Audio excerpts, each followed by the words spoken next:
Welcome back to Space Nuts. I'm your host for this episode, Heidi Campo, and joining us today is Professor Fred Watson. 15 seconds. Guidance is internal. 10, 9. Ignition sequence start. Space Nuts. 5, 4, 3, 2. 1, 2, 3, 4, 5, 5, 4, 3, 2, 1. Space Nuts. Astronauts report it feels good. Fred, how are you doing today? Very well, thank you. It's a bit soggy in Sydney. I understand it's been a bit soggy in Houston as well. It absolutely with rainy weather. has. We've been getting rain like crazy, but I'll tell you what, this time of year here in Space City is so beautiful because we have these trees. I can't remember what they're called, but they get the most beautiful flowers on them. So we have all these floral, fragrant trees everywhere. So it's amazing. If you guys could come visit Space Center, come check out Johnson Space Center, do the tours and see our beautiful trees, this is a great time of year to visit. I think it was this time of year when we actually did that as well. No, a little bit earlier. It was so it was last year, but it was a little bit earlier. I think it was about April. So we probably didn't see the best of the trees, but we certainly saw the Space Center and your museum. Houston's got the most fabulous science museum. Absolutely brilliant. We do pretty good. So, I'm sure you probably met some of our local mosquitoes around that time of year as well. Maybe, yes. With it being in a swamp in the bayou, we certainly get a lot of mosquitoes. But with our stories today, there's no mosquitoes out there in space, which is, I think, one of the attractive properties. We have some incredible stories today talking about some of the new images coming in from a revolutionary telescope. We're going to be talking a little bit about what's going on the International Space Station. And then the last story is the one that I hope you guys stick around for, because this is something I'm a little bit excited to talk to Fred about. It's these mysterious ridges on Mars. And I'm so excited to hear about this, Fred. So let's just kind of jump in with this telescope. I'm looking at these images, and I say this with almost everything, so you guys probably think I'm just lying at this point, but it's so beautiful. I just am I'm never not in awe of the images I see from these telescopes. Yeah, and I guess what revolutionized the images that we see from modern day telescopes was the fact that we've got color in them, which certainly when I was a young astronomer back in the 1850s or whenever it was, there wasn't. Everything was black and white. There was no color because the color emulsions weren't sensitive enough. And then my colleague David Malin came along at the Anglo-Australian Telescope, figured out how to do 3-color imagery and put it all together to give us true color images. And that's now done electronically with charge coupled devices and the wonderful software that people have access to turn these images into these beautiful, artistically graceful images that we see. And that's my segue, I guess, into the story, because the camera is one of the key components. This is a brand new telescope, and the images that you're talking about, Heidi, which include nebulae and galaxies and all the usual stuff that we're used to seeing, but this time in such detail and with such imposing colors is perhaps the wrong way to say it, but you really feel as though you're actually in the action there with the nebulae and the galaxies. The secret of that is, first of all, the telescope itself is an 8.4 meter diameter telescope. That's the biggest scale of telescopes that we have access to at the moment, the 8-meter class telescopes.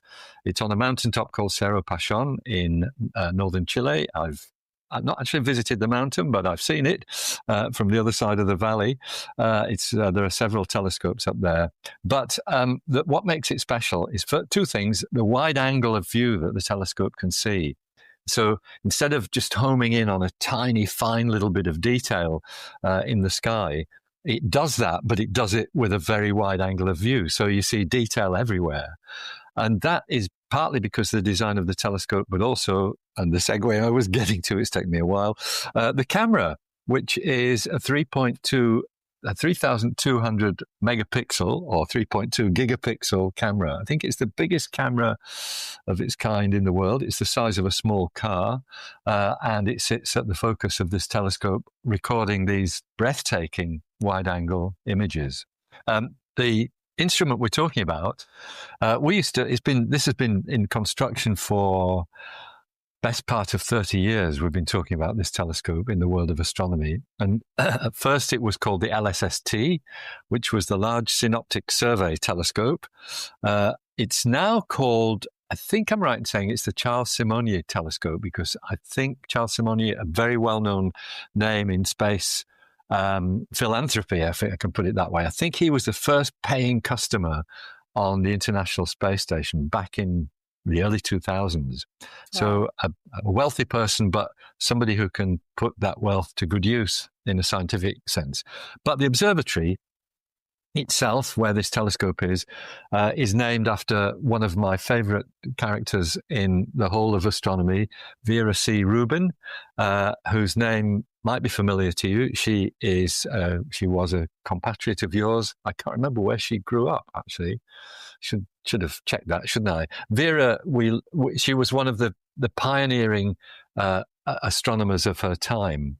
She died in 2016, Christmas Day, if I remember rightly. She passed away. She was a good age, wonderful, wonderful person, very great champion for women in science, and somebody who put her stamp not just on the science itself, but on the capabilities for astronomers. She basically was the person who put dark matter not so much on the map, but raised awareness that this was a real issue, that there was something out there that weighed much more than the normal matter that we can see, that was basically something we needed to explain, dark matter. She wrote a series of really influential papers in the late 1970s. That's amazing. So she was an extraordinary woman. So it's fabulous that this telescope the observatory carries her name. So the Vera C. Rubin Observatory. So, Fred, I've kind of got a little bit of a detour question for you. So get your thinking cap on.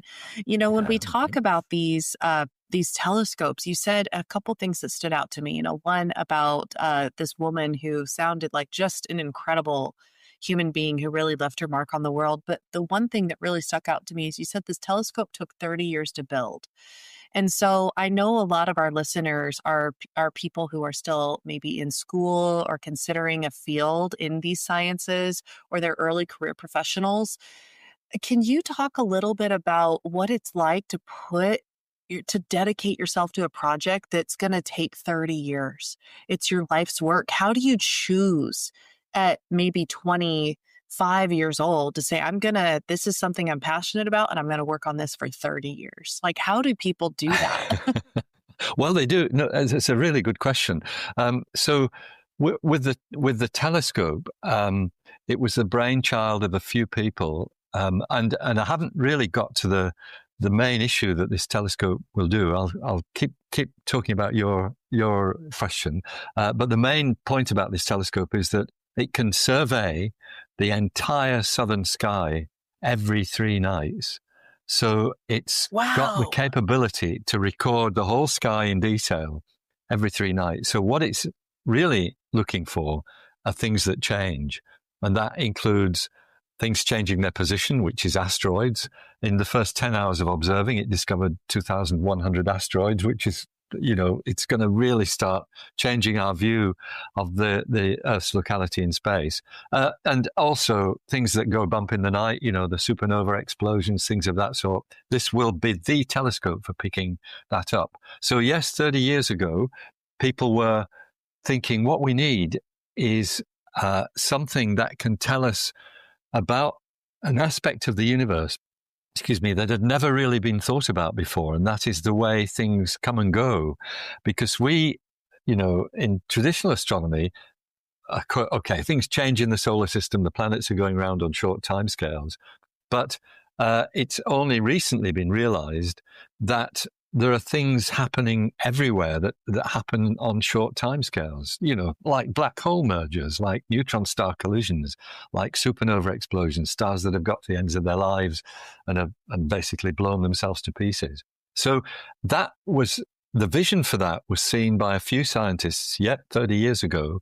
And they began working towards raising the funding, raising the technology. The technology just didn't exist back then to build a telescope of this kind, and eventually to get it made. So some of those people right at the outset were quite senior people with the vision to see what might occur. And they are probably, some of them are no longer with us, but they would have had students and postdoctoral fellows working with them. And they're the people in exactly the way that you've just described. They have seen what the potential is for a project like this. And they've put their noses to the grindstone and stuck in there to eventually see the moment that we're seeing now, the start of this telescope, the first light in images that we're seeing. Wow. So for those people, this must feel like a triumph for those postdocs and PhD students who were working on that. Just another example, though, of this, and we're spending a bit longer than we probably should on this story, but the same is true in space missions, and in fact, even more so, because there's no quick fix if you're doing a science space mission. And the one example that, excuse me, I've got an itch on my nose. The one example that comes to mind is somebody who Marnie and I know quite well, Linda Spilker. She was the project scientist for the Cassini mission, NASA's mission in orbit around Saturn from 2004 to 2017? It was in orbit around Saturn. And she basically dedicated her life to that project. She started off working on Voyager, in fact, at the beginning of her career, which was one of the pioneering ones, but then switched to a mission to go to Saturn and worked on that for probably more than 20 years, culminating in being the mission scientist. I think that was one of the best space missions that's ever happened, because we learned so much. But she's now working on the possibility of sending spacecraft to some of Saturn's moons, like Enceladus, where we know there's an ocean of water underneath the icy surface. So in some ways, people start off, with one project, but it germinates into something else that does become their life's work. That's certainly what happened with Linda. So, yes, for the people who were involved right at the outset of the Vera C. Rubin Observatory, or the LSST as we used to call it, this must be a moment to savor. And, I'm sure there are people out there who are in exactly the situation that you've described. That is such a cool part of these sciences, is the things that we do, we may never see the fruits of those labors in our lifetime. And so the people who really commit to the true visionaries, not just the people who want to do it for a title or, getting the Netflix documentary, the people who really want to change the future, is usually a future they may never live to see. And they know that, but they commit to dedicating their life to this work. And that's just amazing and selfless to me. And, there's a lot to be said about the leaps that we make with the people who think that way. But we also need the people who are going to go out there and then, do the work, the people who are going to make that vision, actualize it. And those are the astronauts who are out there living on the space station right now. These are the people who are building on the sciences that we've been working on since Galileo. This is stuff humanity's been working on for a long time. 0G, and I feel fine. Space nuts. Yeah. So with that being said, I think that's a good segue into talking about what's going on the space station right now. And it's a busy time. I was struck when I looked, I try and keep an eye on what's going on the space station. But we've got, it's getting a bit crowded up there, I have to say. So at the moment, we have 11 astronauts living on the space station. And I was interested to read that they've all sort of divvied up all the sleep stations that there are, and the various people are sleeping in effectively cupboards and workrooms and things of that sort, so that they all have their sleep stations. So what's caused this? There are currently 7 astronauts, NASA astronauts, who are the working sort of standard astronauts on the space station. They are a member of what's called Expedition 73, those 7 astronauts, but they've been joined by 4 privately funded astronauts on a mission called the AX4 mission. It's Axiom Space that is doing that with specific requirements for experiments. I think Axiom have got something like, they've got 2 weeks on the space station, and I think they've got, I don't know, 5 dozen or something experiments that they've got to do, some of which are very much along the lines of your own interests, Heidi, because it's all about human, the way humans interact with space. I was really interested to read that one of the experiments was something called the thigh cuff. And a thigh cuff is a tight cuff on your thigh, obviously, and it's all about trying to change the way the fluids move in your body, because in weightlessness, the fluids in your body do unusual things, and they tend to pool inside your head, which is not a good thing.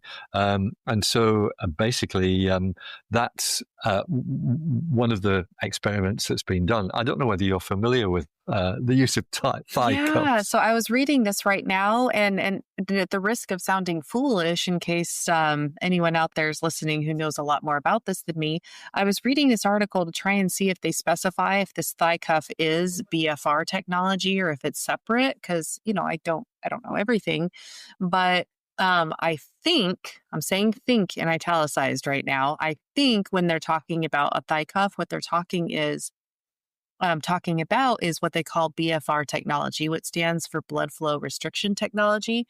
That is a training and exercise technique that's used here on Earth. It's actually become quite popular with bodybuilders because they've realized that they can get greater muscular hypertrophy benefits when training that way. And if you guys don't know what muscular hypertrophy means, that's increasing the muscle size. So in space, one of our big problems is muscle atrophy. We're losing muscles, we're losing bone density.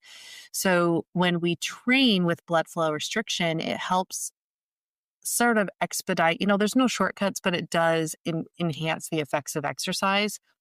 And the more interesting thing, I don't know if it's more interesting, but an additional benefit is they're actually using it to help mitigate the effects of SANS right now as well. The effect of, sorry, I missed the word you said there. SANS, okay. SANS. I'm surprised you haven't heard about that one. I get to teach you something. SANS is a neuroocular syndrome, which affects vision of astronauts in space. Yeah. So their vision Didn't know changes. it was called that. Yeah. It has its own acronym, just like everything else up there. So, that's quite a serious one, because that's one of the deleterious effects that spaceflight has that does not recover when you get back to normal gravity. Sometimes it does. Okay. So sometimes it improves, sometimes it doesn't improve, sometimes they make a little bit of progress. And there have been cases, believe it or not, where crew members have gone up needing prescription glasses and have had to wear prescription glasses their whole life. Yeah. And they go up there and they come back and their prescription is fixed.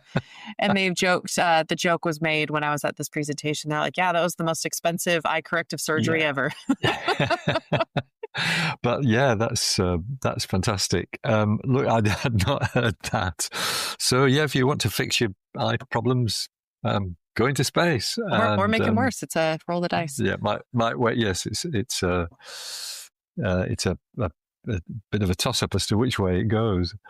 So just celebrating the fact that we do have such a busy space station at the moment. The leader of Expedition 70, I beg your pardon, the leader of the Axiom 4 crew is, and this is the privately funded one, is actually Peggy Whitson, who's a big name in astronaut circles. Mm-hmm. I think she holds one of the records for, the record for the most time in space by an American and worldwide by a woman. So she is very much a veteran of spaceflight. And what, you didn't really imagine a better leader for a flight crew than somebody like Peggy. And the other thing I liked is that not only is the space station getting pretty full, but all the parking spaces are getting used up as well, because there are 3 docked crew spacecraft at the moment, and there are 2 docked cargo spacecraft at the moment as well. And, there's not that many docking ports on the International Space Station, so I think they're running out of space up there. It's great to see it being so busy at the moment, given that we're probably going to lose it in 5 years' time. So make the most of it. Yeah, it'll be it's amazing what's going on up there. It really is. And I just forgot to also mention, speaking of busy, I think today's International Asteroid Day. Okay. I think I saw that on LinkedIn. Yeah, it's so that celebrates, I think if I remember rightly, International Asteroid Day is the day of the Tunguska meteorite or asteroid impact, which happened in Siberia in 1908. Is that the one that got the dinosaurs? No, that's right. No, that was 66 million years ago. This was only a century ago. Let's just do... We're just trying to keep our listeners on their feet. Yeah, absolutely. Asteroid Day 2025. Yes, it's yesterday our time. It's the 30th of June. You're absolutely right. And it's that's the celebration that it's the date of the same day as the 1908 Tunguska event. So, well, happy Asteroid Day, Fred. Yeah, and you too. I did my master's. Sorry, go ahead. You go. No, I was just going to say I did my master's degree on researching asteroid orbits with these newfangled things called computers. And in those days, it was very unfashionable to be interested in asteroids. But it's not now, because we're all interested in asteroids. Who knows what they might do. Roger, you're loud and clear here also. Space nuts. Yeah, speaking of asteroids, do they have anything to do with these weird landscapes on Mars? I was scrolling on social media a couple days ago, and I came across these images of these weird ridges and craters on Mars, and it's weird. The shadows some of the pictures I was looking at, the shadows almost looked like trees. And for a second, I had this weird, and I was fantasizing Mars terraformed, but it not looking like Earth, it looking like an alien Earth, and I was like, wow, that'd be so weird. But yeah, what is going on with this landscape? It's a surprise actually to everybody, including you and me. So and this comes from Curiosity, the rover that's been working hard on the surface of Mars for what was it, 2012 when Curiosity landed? I think it was a long time ago. So Curiosity is at a place called Gale 2014. 2014, okay. Gale Crater has a mountain on it called Mount Sharp, and that's what the spacecraft was designed to explore, which is done very well. But we've got, in Gale Crater, we've now got this new form of, it's a landform that has never been seen before. And they're calling it the boxwork lattice landform. And that sort of gives you an idea of what it might look like. Some of these, I'm actually thinking, perhaps it's just the way my mind works, but I'm thinking of those inserts that sometimes go in a box of a dozen bottles of wine, because they have cardboard inserts in them that are sort of like this lattice shape. And I think that's the shape of these ridges that have been found. They're not very deep. They're only a few inches high, but they're ridges in an absolute pattern. Very boxy-looking pattern, and they haven't been seen before, and so that is exciting the planetary scientists who are looking at the results coming from Curiosity. And so, of course, the first thing you have to do is work out what you think might have caused them. And the current theory is that when Mars was drying out, and this is probably 3.8 billion years ago because we know it was warm and wet before that, but when it was drying out, there was probably a very dry surface, but with groundwater that was underneath the surface. And that groundwater would have been rich in minerals. And basically, what it did was came up through cracks in the bedrock. So the bedrock itself has had to crack and let the groundwater up through the cracks. And what we then see is the groundwater disappears, it leaves the minerals behind. The minerals are harder than the bedrock itself. And so as the bedrock wears away with the effect of dust and wind over the last 3.8 billion years, you're left with this almost a structure that looks a bit like a curb, on a roadway. Yeah. But it's shaped in a boxy pattern. So yes, quite remarkable that we're seeing new landforms that have not been identified before. And of course, all of this helps by telling us about the history of Mars and the confirming, perhaps yet again, that Mars once had a lot more water than it does now. I'm also looking at some searches, and the conspiracy theorists are going crazy with it's remnants of a city. Okay. Oh, yes. I never thought of that. Yeah, remnants of the city. Well, that's right. We of course, pareidolia. That's the do you know about pareidolia? It's a lovely word. I'm sure you've come across it. Yeah, it's when you see familiar things in objects that have nothing to do with them. So when you see figures in clouds, or when you see rocks that are shaped like like a truck tire or a spoon or whatever, it's our inbuilt ability to recognize shapes in things that are quite unrelated. And of course, the classic one on Mars was the face on Mars from the Viking orbiters back in 1976. This clearly a human face on Mars, and it gained so much. It was a giant. It was a landform actually, but it gained so much publicity that NASA actually changed the orbit of their next spacecraft so that it would fly over this area and take images. And of course, we could see it was just a crumbling mountaintop, not a face at all. But, it inspired that weird movie, Mission to Mars. Did you see that one? May have done. It was Can't goofy. remember. It was goofy. It scared me when I was a little kid. There's like a tornado and an alien, and probably scared me too.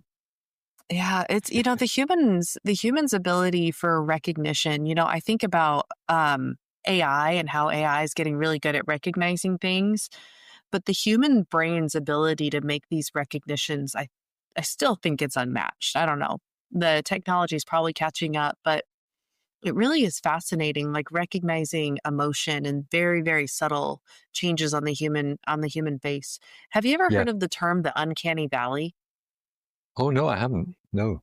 It's a term used a lot in like film design, like in like scary movies, but it's also in like art and anthropology. But long story short, the uncanny valley, if you're looking at a cartoon face of Mickey Mouse, where it's like, okay, it's kind of like human, there's an eyes, nose, and mouth. Mickey Mouse's face is not scary at all. It's just cute and cartoony. But the more realistic it gets, but it's still cartoonish, there's a point where it starts becoming scary. And that's where a lot of like people will use the example of the movie The Polar Express, where the CGI was really good, very human-like, but there was like a blank stare. And the emotions weren't quite right. So they call it the uncanny valley because it's a point where we see something that's almost human, but it's not quite human, and we don't like it. It makes us feel unsettled. Yeah. And it's crazy that humans have that built-in unsettledness with something that's almost human, but not human. No, that's very telling about something deep in our, in our psyche that probably goes back to ancient times in our evolutionary makeup.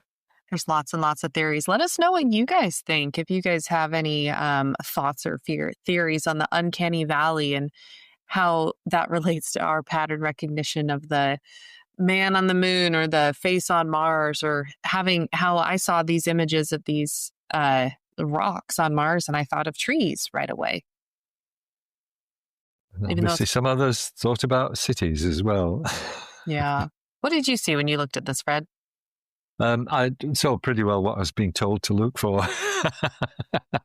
Ridges. Oh, it's ridges. Yeah. Good analytical mind. Yeah. Well, that's not perhaps it's not a good analytical mind. I just take it for granted. Yeah, it's a good point. I did actually, there's quite a nice, on the one of the websites, and I'm sure it's well available, there's a nice 360-degree panorama from Curiosity that you can scan around, and you can actually see these ridges from Curiosity's viewpoint. So it's worth a look. I think that's come from JPL, which of course is the organization that is operating the spacecraft. That's fantastic. Fred, this has been so much fun today. Thank you for joining me and bringing some sunshine to our rainy day, keeping us all curious. It's always a pleasure, Heidi. And yeah, we've got rain coming here too, so I might need a bit of your sunshine when the sky's clear in Houston. All right. Well, hopefully the rest of you are all staying warm and dry. And we thank you so much for joining us. And this has been another fun, exciting, enlightening episode of Space Nuts. Space Nuts. You've been listening to the Space Nuts podcast. Mission complete, Houston. Available at Apple Podcasts, Spotify, iHeartRadio, or your favorite podcast player. You can also stream on demand at Bytes.com. This has been another quality podcast production from Bytes.com.